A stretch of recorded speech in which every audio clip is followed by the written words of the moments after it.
লালবাজারে সম্প্রতি ঘটে যাওয়া নবান্ন অভিযানের পরিপ্রেক্ষিতে সাংবাদিক সম্মেলন উপস্থিত রয়েছেন যুগ্ম কমিশনার সদর মিরাজ খালিদ এবং রূপেশ কুমার ভারপ্রাপ্ত গোয়েন্দা প্রধান কলকাতা পুলিশ। মিরাজ খালিদ আর রেভিনিউ না গিয়ে পার্ক স্ট্রিটের দিকে যেতে গেলে পুলিশ কিট স্ট্রিট এবং পার্ক স্ট্রিটে বাধা দেওয়া হয়। 5 জন পুলিশ আহত হয়েছেন। ডিসি-এসএসডি এর গার্ড গুরুতর আহত হন। পুলিশের তরফে ভিডিও দেখানো হয়।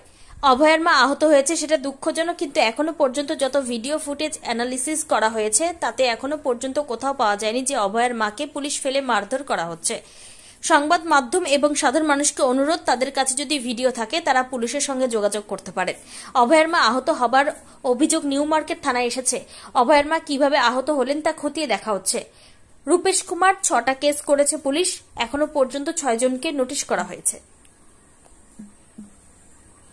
So far, the verification that we have done all the footages and video available to us, we haven't found any such thing that any police person is beating her father or mother.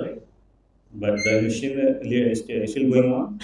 We'll request you also, any other person who has got any photograph or video where it is seen that police is charging over her, then you can please share the video or photo with us. We'll take this reaction. Sir, deceased family যে complain দিয়েছে তার এগেইনস্টে কোনো case register হয়েছে ওনারা একটা complain পেয়েছি, তো আমরা ইনকোয়ারি করে দেখছি, তারপরে যা আইন মতন যা হবে।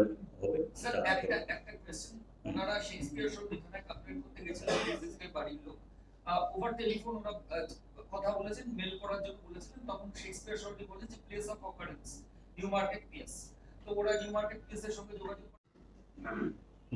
ডিভিশন বেঞ্চ যে অর্ডার দিয়েছিল কি this court cognizantly held that right to protect is a fundamental right, কি যে right to protect fundamental right আছে, তো সেটা আমরা বারণ করবো না। কিন্তু the police has already issued the prohibitory order and it will be open for the government to implement the said prohibitory orders in accordance with law and inform the organizers about adequate alternative place of protest.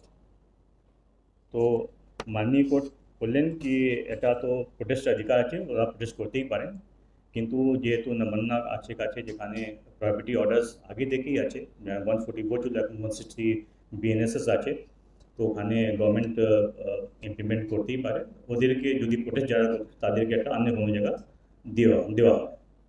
তারপরে এই কথাটা আবার single বেঞ্চও বললো, single বেঞ্চও তাই বললো আমাদেরকে, যখন ওখানে ম্যাটারটা উঠলো তখন সিঙ্গেল বেঞ্চ বললো, I am of the view that the state would strictly adhere to the directions passed in the said order. To that effect, paragraph 6, paragraph 6টা বলেছিলেন ওরা।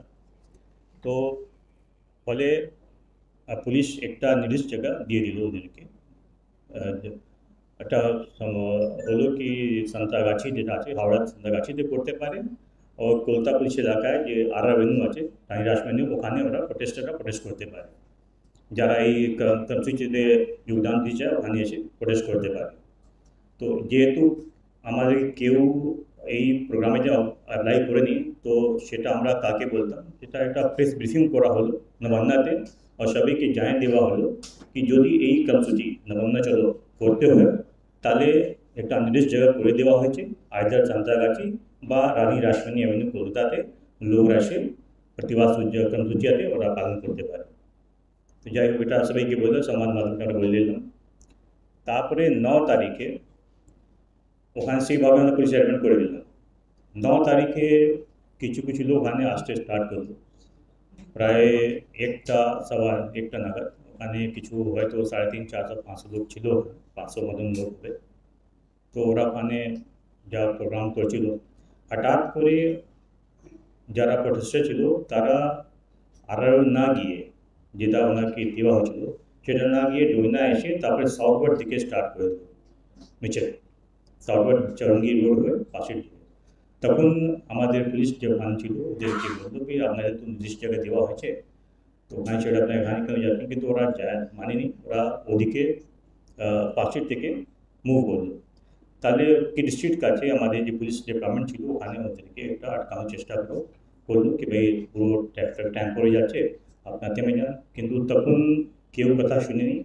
অনেক পুলিশের উপর গালগুলো হয়েছে, মারধর হয়েছে, অনেক পুলিশকে আমাদেরকে মেরেছিল, আর আমাদের কিছু পুলিশের লোক ইনজার্ড হয়েছে। সেটা ইনজার্ড হয়েছে, তারপরে 5 জন পুলিশ পার্সন আমাদের ইনজার্ড হয়েছিল, তাদেরকে আমরা হসপিটালে পাঠালাম। ওখানে যে একজন আমাদের ডিসি ছিলেন, ডিসি এসএসডি বিদিশা কলিতা, ওনার সেকুরিটি খুব গুরুতর জখম হলো, ওনার মাথায় আঘাত হয়েছিল, ওনাকে এসএসকে পাঠানো হলো, উনি একদিন অ্যাডমিট ছিলেন ওখানে।